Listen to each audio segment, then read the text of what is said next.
Un très bon après-midi à vous tous qui suivez la télévision rwandaise et c'est un plaisir de vous retrouver comme d'habitude pour cette nouvelle édition. Et voici le sommaire de l'actualité de ce lundi. Nous allons commencer par le témoignage du docteur Nizeyimana Françoise qui a contracté la maladie de Marburg, mais grâce aux soins qu'elle a reçus, elle a pu se rétablir. Nous allons y revenir.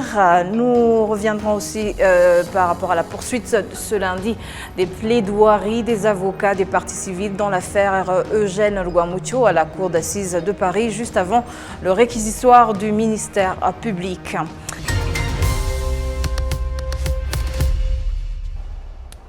Bonjour et bienvenue. Le docteur Nizeyimana Françoise a contracté la maladie de Marburg, mais grâce aux soins qu'elle a reçus, elle a pu se rétablir. Elle indique que même si elle ne devrait pas s'inquiéter à cause de cette maladie, ils doivent cependant rester vigilants en renforçant surtout la culture de l'hygiène parce qu'elle a été prouvé qu'elle aide à se prémunir contre les épidémies. Le détail avec Assim Youssouf. Nizeyimana Françoise est médecin traitant aux urgences. Elle a contracté la maladie de Marburg après qu'elle ait emporté la vie de son amie intime avec laquelle elle travaillait. Vous comprenez qu'il y avait de la tristesse mêlée à la peur de penser que je pourrais être la suivante. C'était difficile, mais je savais que je devais être forte. La peur qui l'animait était justifiée car elle a été elle-même diagnostiquée positive au virus de Marburg et elle a découvert qu'elle l'avait transmis à son mari. J'ai commencé par frissonner comme un patient atteint de paludisme et le soir, la fièvre s'est amplifiée. Ensuite, mes articulations ont commencé à me faire mal, tout comme mes tempes. Mon mari est également tombé très malade. Je priais pour lui. Le jour où nous avons été testés positifs au virus, nous avons commencé à prendre des médicaments. Vous comprenez à quel point l'assistance médicale que nous avons reçue était bonne. Le docteur Françoise et son mari ont passé 7 jours à l'hôpital et sous le soin des médecins. Elle exprime sa gratitude pour l'attention que lui et les autres patients de Marburg ont reçue et qu'ils ont eu la chance de se rétablir. Étant donné que le traumatisme était une préoccupation majeure, des psychiatres étaient toujours présents. Nous recevions également des injections une fois par jour pour lutter contre le virus et on nous avait demandé de boire beaucoup d'eau. Nous avions également droit à une très bonne nourriture, une alimentation équilibrée et tous les patients pouvaient manger autant qu'ils le souhaitaient en fonction de leur état de santé. Le docteur Françoise est actuellement totalement guéri et prête à reprendre son travail de médecin et d'enseignant. J'ai hâte de retourner au travail car être médecin, c'est une passion que je ne peux pas imaginer ne pas exercer. J'ai oublié de vous dire que je suis également professeur à l'université et que je vais très bientôt donner des examens à mes étudiants. Outre les organisations internationales qui louent la manière dont le Rwanda a fait face à cette maladie, le docteur Françoise exprime également sa reconnaissance envers le système de santé qui les a aidés. Je suis très reconnaissante à toutes les personnes à différents niveaux de l'administration pour les efforts qu'elles ont déployés pour stopper la propagation du virus, tout en traitant les malades dont la majorité se rétablit.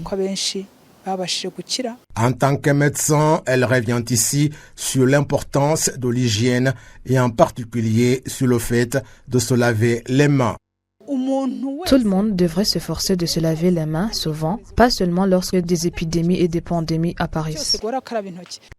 Le docteur Nshimana Menelas est médecin dans l'équipe en charge du suivi des patients pris en charge à l'hôpital et qui s'occupe du traitement de Marburg et de ceux qui sont guéris, indique que les patients rétablis continuent d'un an parce qu'ils pourraient rencontrer d'autres légers problèmes de santé.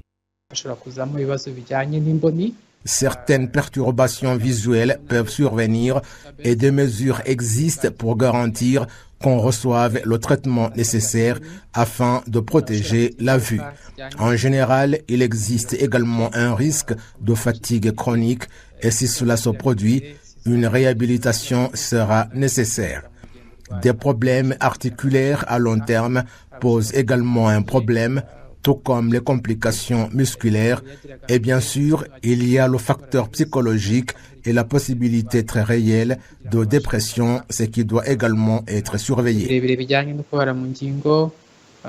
Le ministère de la Santé exhortait par ailleurs les personnes vivant avec ceux qui se sont rétablis de cette maladie à ne pas les stigmatiser parce qu'ils ont été correctement soignés et sont en mesure de reprendre leurs activités normales.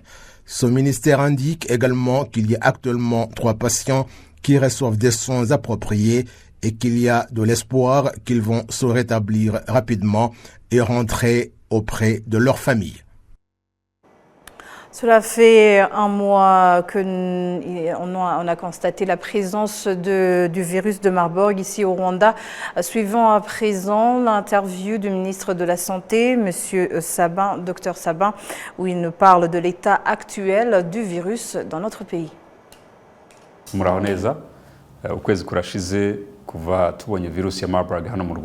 Bonjour, cela fait un mois que nous avons constaté la présence du virus de Marburg ici au Rwanda.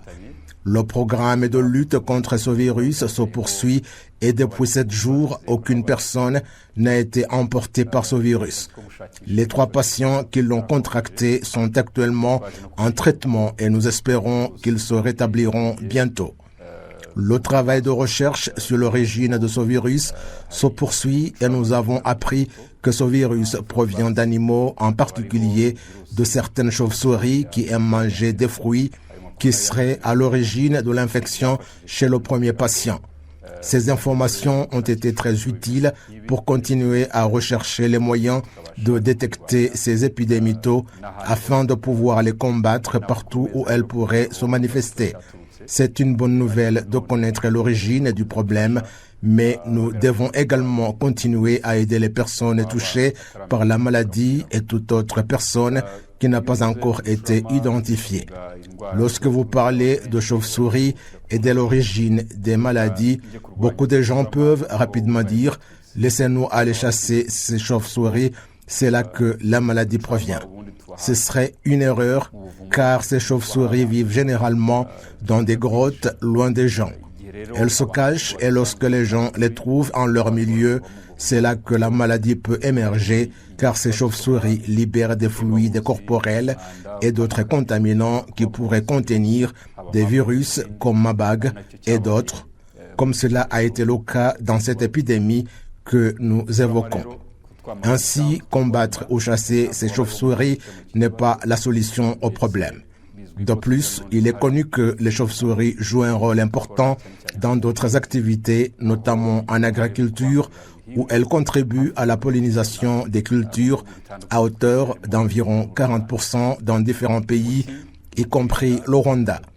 La solution est de ne pas s'approcher de ces animaux ou de ne pas toucher ce qu'ils laissent derrière eux, et cela est déjà en cours grâce à la collaboration avec différents organes gouvernementaux pour s'assurer que ces virus provenant d'animaux ou d'autres zones où les gens se trouvent ne puissent pas provoquer des épidémies comme celle-ci a commencé. Nous continuerons à travailler ensemble pour faire face à Marburg et à d'autres épidémies en utilisant les ressources que le pays a mises en place, notamment les campagnes de vaccination, et déjà plus de 1500 personnes ont été vaccinées, la prise en charge des malades, dont 3 actuellement et dont nous espérons qu'ils vont se rétablir rapidement, et également en surveillant d'autres personnes qui auraient été en contact avec les malades, afin que, dans un avenir proche, nous puissions surmonter complètement cette épidémie. Merci beaucoup. Continuons notre collaboration. Nous vaincrons Marburg comme nous avons vaincu d'autres épidémies.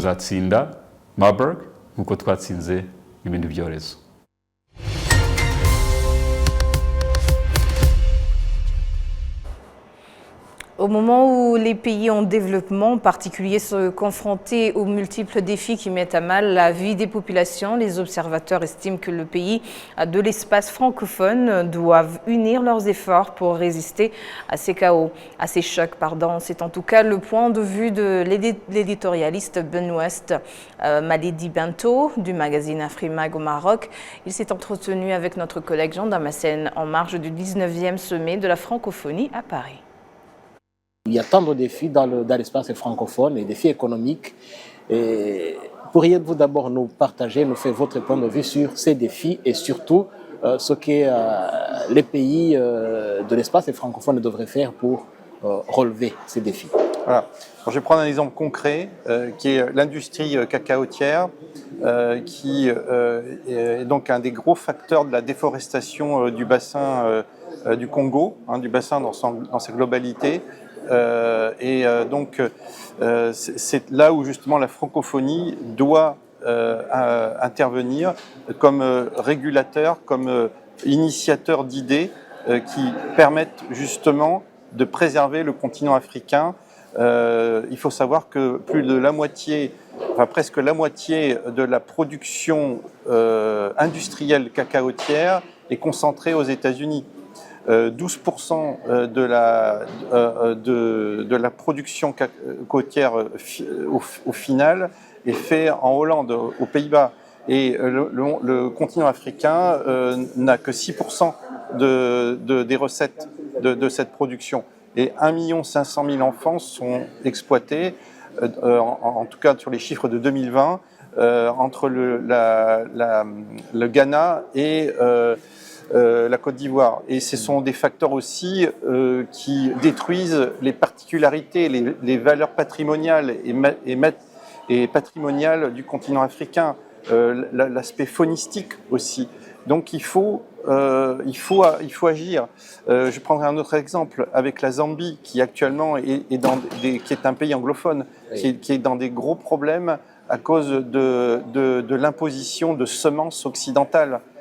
Qui sont prônés par des grandes sociétés européennes ou américaines, et où le paysan de la Zambie ne pourra plus choisir ses semences, mais sous peine de prison ou de grosses amendes. Voilà quelques exemples. Et il y a aussi les échanges intra-africains qui sont à promouvoir aussi. Et il y a les échanges intra-africains qui sont à promouvoir, et justement on est dans une logique environnementale de circuit court. L'Afrique a tous les éléments pour pouvoir être autonome, et je pense que la francophonie est un élément qui peut parfaitement stimuler cet aspect. Je vais prendre un autre exemple sur l'industrie culturelle et créative, lycée. Quand vous allez sur une chaîne de télévision africaine, vous regardez le top 50 des chansons. Prenez vous sélectionnez les chansons francophones. Vous avez au moins un tiers des chanteurs qui chantent dans une langue nationale ou dans une langue régionale. Regardez dans le monde lusophone ou le monde anglophone, c'est principalement uniquement les chanteurs chantent uniquement en anglais. C'est dommage. Après, concernant l'intelligence artificielle, puisque vous me posez aussi cette question, justement. Là aussi, le Québec est à la pointe avec une structure qui s'appelle Data Franca, qui est financé par le gouvernement du Québec avec l'appui de l'Université de Montréal, de Laval, et ils ont mis en place un dictionnaire lexique de 5000 termes francophones. Ce ne sont pas des traductions de l'anglais vers le français, c'est vraiment des créations d'intelligence, donc qui vraiment sont préhensibles et compréhensibles. Et donc on fait pareil sur la cybersécurité, sur la statistique, sur la photonique, etc. Donc le langage des sciences, il faut que justement il ne soit pas monolangue mais multilangue. Et la francophonie va dans ce sens-là. Oui. Et revenons un peu sur ces thématiques de l'environnement. Aujourd'hui, le continent africain est le continent qui souffre le plus des conséquences du changement climatique. Tout à fait. C'est une injustice. Et je pense que les pays africains ont besoin quand même de faire entendre leur voix. Est-ce qu'il y a une issue qui pourrait être trouvée? Il faut que les Africains se battent et mettent le point sur la table. Et ça, c'est aussi un gros problème, c'est que malheureusement, dans le continent africain, beaucoup de pays j'allais dire, ont excusez-moi, mais un problème de corruption Oui. qui fait que justement, ils tombent à la merci, j'allais dire, de structures financières rapaces, vautours, qui sont et qui font mal à l'Afrique.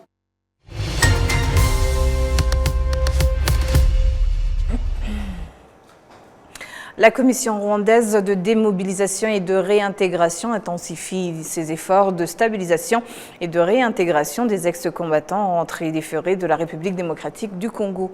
La présidente de cette commission indique que le bien-être de ces ex-combattants est une priorité. Il est vrai que tous les jours, nous assistons à un rapatriement des gens qui proviennent de ces groupes armés. Et lorsqu'ils ont la chance de voir par où passer.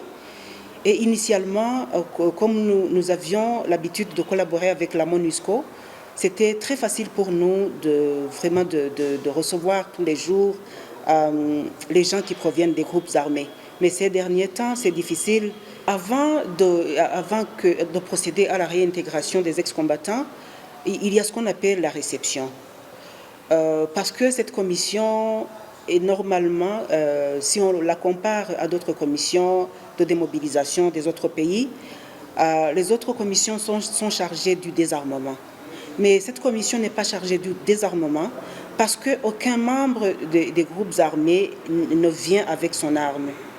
Et il est désarmé de l'autre côté de la RDC, ou bien par la MONUSCO, ou bien par les autorités congolaises. Et puis, il vient ou elle vient seule. Nous avons fait en sorte que, et c'est vraiment l'occasion pour moi de remercier sincèrement son Excellence, Monsieur le Président de la République, parce que la structure ou bien l'organigramme de cette commission a prévu des gens qui sont chargés du rapatriement et qui sont positionnés aux frontières entre le Rwanda et la RDC. Et si bien que nous avons pour le moment deux officiers de rapatriement qui sont chargés de rapatrier les ex-combattants. Et l'un d'eux est positionné à la frontière Rubavu-Goma et l'autre opère à partir de Bukavu-Rusizi. Donc tous ces gens-là que nous recevons, qui viennent de la République démocratique du Congo, la majorité d'entre eux passent par les deux frontières. Donc à la frontière, on commence quoi? C'est la réception. Mais nous parlons de vraie réception lorsque nous les accueillons à Mutobo, donc au centre de Mutobo, au centre de démobilisation de Mutobo. C'est là où ils sont reçus et puis normalement lorsqu'ils arrivent, la majorité d'entre eux sont vraiment traumatisés. Non seulement à cause des informations négatives qu'ils reçoivent lorsqu'ils sont dans les forêts, mais aussi parce qu'ils changent de milieu. Ils viennent d'un milieu, je dirais, désordonné, chaotique. Tous les jours, donc insécurisé. Tous les jours, ils courent, ils sont en train de courir, ils ne mangent pas. Et ils entrent dans un milieu qui est très sécurisé, qui est très ordonné, qui est très organisé et qui a vraiment un peuple très accueillant. Donc, lorsqu'ils arrivent, on fait ce qu'on appelle la stabilisation. Donc, il est question de les approcher et puis de leur prodiguer des conseils, de leur permettre d'avoir accès aux nouvelles de leurs parents, même si leurs parents sont restés au Congo. Et s'il s'avère qu'ils ont quelques membres de famille ici au Rwanda, ils ont de leurs nouvelles, et puis ces familles-là viennent aussi leur rendre visite. Donc c'est ce qu'on fait, c'est la réception avant de procéder à la démobilisation. Après les avoir reçus, mais bien sûr, je vous ai dit que lorsqu'ils viennent, la majorité d'entre eux sont malades. Et la première des choses qu'on fait après la stabilisation, c'est de leur donner des soins médicaux. Nous avons des infirmiers à Mutobo, mais aussi lorsqu'il s'avère nécessaire de leur donner des transferts, ils vont au centre de santé d'Ogataraga et puis ils obtiennent des transferts. Nous avons des contrats avec beaucoup d'hôpitaux et à l'instar de l'hôpital de Ruhengeri et tous les hôpitaux aussi du gouvernement rwandais ici au Rwanda. Donc, ils ont vraiment ce droit de se faire soigner n'importe où au Rwanda. La mission rwandaise de démobilisation dénombre à présent plus de 12 500 anciens combattants rentrés des forêts de la République démocratique du Congo. À présent, poursuite ce lundi des plaidoiries des avocats des partis civils dans l'affaire Eugène Rwamucho à la Cour d'assises de Paris, juste avant le réquisitoire du ministère public. Ceux qui ont suivi ce procès dès son commencement estiment que ce dernier devrait déboucher sur une condamnation conséquente d'Eugène Rwamucho. Mes enquêtes et ma conviction profonde, Rwamucho a été un des principaux idéologues du génocide des Tutsis. Sa place n'était pas devant la Cour d'assises de Paris, elle était devant le tribunal pénal international. Quand je dis que Rwamucho figurait parmi les 40 principaux organisateurs du génocide et que le tribunal pénal international a convoqué 92 témoins, vous voyez, je pense que les mathématiques sont assez claires. Et je ne sais pas pourquoi il a échappé au tribunal pénal international, de même que son principal lieutenant, Vincent Ntezimana, dont il est à peu près évident qu'il est l'auteur des 10 commandements du Hutu, c'est-à-dire le premier texte de la haine contre les Tutsis officiel, que j'appelle le Mein Kampf rwandais, pour rappeler ce qui a été le rôle du livre publié par Hitler, Adolf Hitler, à sa sortie de prison à la fin des années 20. Ce texte des 10 commandements, il a une telle importance en raison de toutes ses conséquences, et notamment du martyre des femmes Tutsis pendant le génocide.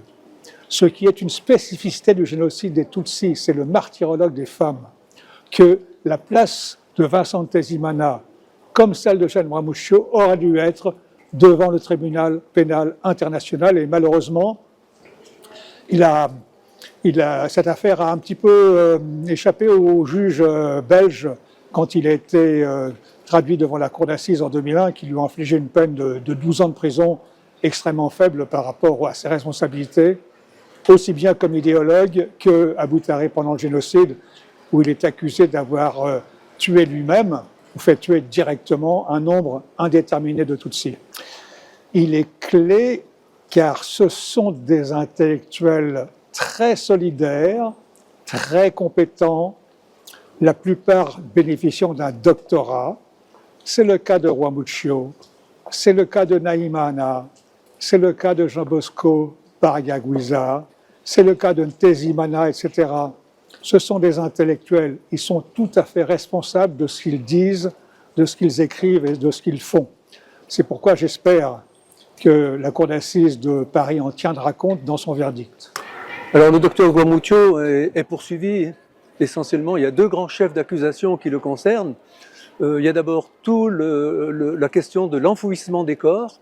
Il faut savoir que le docteur Rwamucho a participé à l'enfouissement des corps dans la préfecture de Boutaré, et cela sur 10 sites différents. Il y a 10 fosses communes qui concernent son intervention, que ce soit à Boutaré même, Taba, l'Arboretum en face de l'hôtel Faucon, ou Guichanvou, et encore Kabouye à Andorra.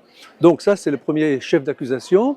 Et puis, il y a aussi le fait que le docteur Rwamucho est présenté comme un grand idéologue, très proche du CDR, parti extrémiste, et en particulier à cause du discours qu'il a tenu, l'intervention qu'il a faite lors de la visite de Jean Kambanda à Boutaré le 14 mai 1994, où Jean Kambanda est venu mobiliser les intellectuels pour participer au génocide. Un groupe de 8 députés en provenance du Ghana a débuté ce lundi un voyage d'études au Rwanda. Ce groupe a été reçu ce matin à la Chambre des députés. Les députés ghanéens disent venir partager leur expérience avec leur homologue rwandais. Ces parlementaires se disent particulièrement intéressés par le fonctionnement du forum de discussion des groupes politiques au sein du Parlement rwandais et cherchent comment initier cela dans leur propre pays. Le président de la Commission pour la gouvernance, l'égalité hommes et femmes et l'intégration, l'honorable Anastase Nabahire, a déclaré qu'ils sont heureux d'accueillir leurs collègues du Ghana et de partager avec eux l'expérience de la gouvernance.